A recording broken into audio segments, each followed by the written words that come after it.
రాష్ట్ర వ్యాప్తంగా బీజేపీకి మంచి వాతావరణం ఉందని, ఈసారి ఎప్పుడు ఎన్నికలు వచ్చినా తెలంగాణ గడ్డ మీద ఎగిరేది కాషాయ జెండానే అని, వరంగల్ కార్పొరేషన్ పై కాషాయ జెండా ఎగిరేద్దామని, ఎన్నికలు పూర్తయ్యే వరకు ఒక్కో ఇంటికి 6 సార్లు వెళ్ళండి, కేంద్రం ఇచ్చిన నిధులను వివరాలు చెప్పండి, బెంగాల్ గెలిపించిన నితిన్ నబీన్ తెలంగాణపై దృష్టి పెట్టారని బండి సంజయ్ అన్నారు. తెలంగాణలో బీజేపీ గెలవడం ఫైనల్ మ్యాచ్ అని, అంతకుముందు హైదరాబాద్, వరంగల్, ఖమ్మం, సిద్దిపేట ఎన్నికలు మనకు సెమీఫైనల్ లాంటివని, ఈ సెమీఫైనల్లో బీజేపీ గెలిచి తీరాలని చెప్పారు.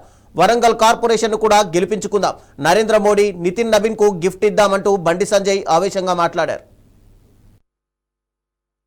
తెలంగాణ రాష్ట్రం మొత్తం కూడా ఒక మంచి వాతావరణం, భారతీయ జనతా పార్టీకి అనుకూలమైన వాతావరణం.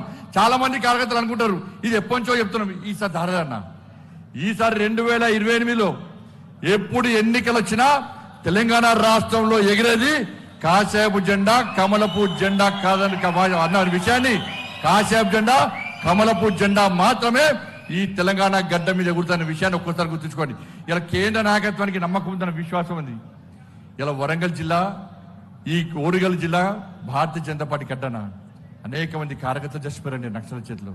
నా సామా జగన్మోహన్ రెడ్డి పుట్టిన గడ్డన్న, నా సామా జగన్మోహన్ రెడ్డి పుట్టిన గడ్డన్న. ఇదే గడ్డ మీద జాతీయ జెండా కోసం బలిదానటువంటి వ్యక్తి నా సామా జగన్మోహన్ అన్న. జాతీయ జెండా కోసం బలైంది ఇద్దరు.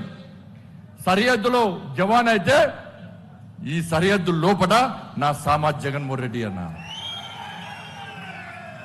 కాబట్టి దయచేసి అందరు గుర్తుంచుకోండి, ఇవాళ తెలంగాణ రాష్ట్రంలో బీఆర్ఎస్ పార్టీ పని వాళ్ళంతా గాలి అంటది. కేటీఆర్ అంటాడు పోతే ముందే పైసలు ఇస్తాడు. ఈ హాల్ నింపడానికి ఇవాళ 5 కోట్లు ఖర్చు పెట్టాలి. మీకు పైసలు ఇచ్చిరా? ఎవరన్నా ఇచ్చిరా? ఇలా బీఆర్ఎస్ వాడు మీటింగ్ పెట్టాలంటే ఒక 5 కోట్లు ఖర్చు పెట్టాలి, అన్ని అబద్ధాలు చెప్పిస్తాడు. ఇలా కాంగ్రెస్ వాళ్ళు పెడదామంటే మందే వస్తలేరు. ఇలా ఏడవైనా బీఆర్ఎస్ పార్టీని పరిశీలిస్తున్నారు, కాంగ్రెస్ పార్టీని పరిశీలిస్తున్నారు. 2500 రూపాయలు ఏవి ఇచ్చిరా మీకు? ఇలా వరంగల్ సమాజానికి అప్పీల్ చేస్తున్నా, నేను వరంగల్ కార్పొరేషన్ ప్రజలకు అప్పీల్ చేస్తున్నా. ఎన్నికల కోసం కాంగ్రెస్ వాడు వస్తే మీరు గల్లా ఒట్టి అడగండి.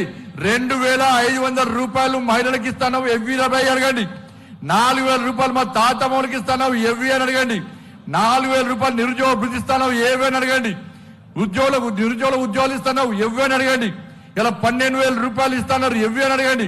స్కూటీ ఇస్తాన్నారు ఎవ్వి, తులం బంగారం ఇస్తాన్నారు ఎవ్వి, ఉద్యోగస్తులకు డిఏ ఏది, ఇలా పిఆర్సీ ఏది, మరి ఎవ్వి అని అడిగితే ఇక ఇస్తామని చెప్పి ఇలా కాలయాపేస్తారు. ఒక్కొక్కరి డబుల్ బెడ్రూమ్ ఇవ్వాలి, ఒక్క రైతుకి నష్టపరిహారం ఇవ్వాలి, రైతు భరోసా లేదు, రైతు బంధు లేదు.